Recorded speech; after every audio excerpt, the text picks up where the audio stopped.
somebody who's connected to the community, somebody who knows and know they have to go back home and see those friends at the grocery store, at church, or wherever, and account for their votes. So that's what I'm impressed about tonight. I want to thank all of you for being here, because I don't think anybody here misunderstands that our country is in peril tonight. It's in peril, and I was visiting with Newt Gingrich today, and we were discussing some of those issues. And the fact is, the American spirit is alive and well, and we took a short detour, but I believe Clay Cox is running in an era where the Republicans are going to reclaim the House of Representatives.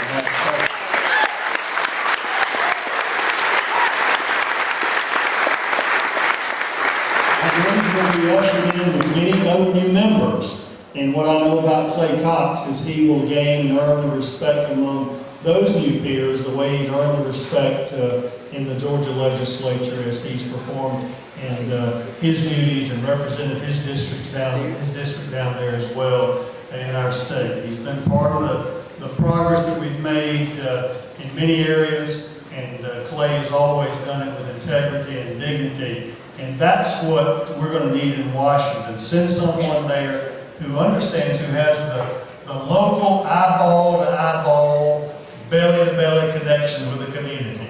And events like this are what persuade me. You're not a bunch of politicos, you're a bunch of citizens out here who want to make sure you're well represented in Washington. We need it now more than ever.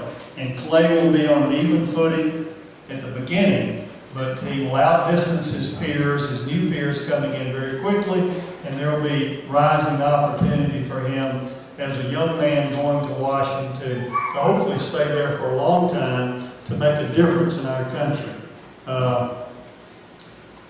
We need him, and I want to just thank you for recognizing that fact. Politics has gotten to be a fairly mean sport now. It used to be not quite so mean, but with the different means of communication, essentially unauthorized, unedited, people can say anything they want to, and it doesn't have to be true. And that happens today a lot in politics. Clay Cox is being blamed for some things that I think are a credit to his service of his district and his state in helping us through times of balancing the budget, of taking the resources that we were given and utilizing them in the most efficient and effective way. He can tell you, Ronnie Chance, the senator here, he can tell you, Seth Hart is back there, he can tell you John Douglas has been in the legislature.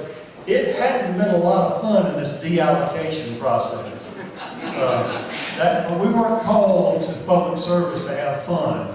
We were called in to make wise, sound, solid, common sense judgments. And I want to tell you, these guys have helped me do that.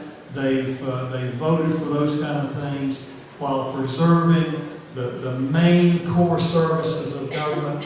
They've shucked off the things that we could no longer afford to do. I got a report yesterday. I just need to tell you what these guys have participated in doing. A lot of people talk about we need smaller government, we need less government, and we do. But I want to tell you, we don't always recognize when we got it. We have currently just over 70,000 at the June 30th, and a little over 75,000 state employees. Do you know the last time we had 75,000 state employees? It was back in 1999. Think about that. There have been a few Georgians come here since that time. So the fact is, we've got people working harder and doing more, less people working harder and doing more for more people. And I want to thank Clay for participating in that to help Georgia become leaner and sweeter. And you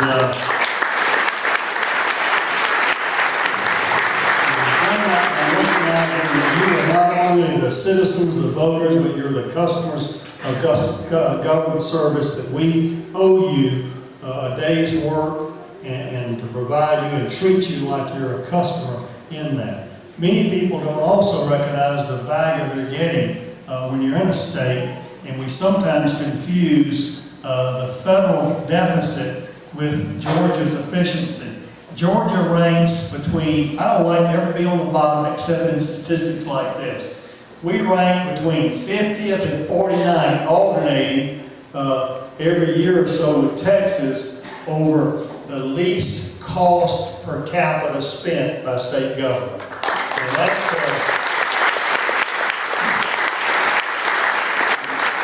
in a growing county like Gwinnett, you know how tough that is, because your infrastructure always has to go beyond the people, before the people coming in. So Georgia has grown tremendously in that period of time, when we last had 75,000 employees, and now in 2010 having 75,000 again. We're getting our money's worth there, being 49th or 50th in per capita spending as a state. I'm proud of that fact. I think we're being wise stewards, and Clay Cox is one of the reasons that we've been able to do that. He's voted for budgets that get the job done with a no-frills attitude. What we want to live with what we can afford and live within our means. I know that Clay Cox will take that same attitude to Washington, and God help us if we could get a balanced budget in Washington to go forward with as well. So that's what it's going to take. People like Clay Cox, I'm glad to be here to say these things about him, which, unlike him, I'm not exaggerating at all. He called me a powerful senator in 2002. Like I say, I was nobody that knew that we needed to change. Clay Cox is an extraordinary public servant who I believe can take that change to Washington and begin making a real difference again with a government, a federal government that listens to the citizens, listens to the people, and votes for the right things. So Clay, thank you. Good luck. God bless you.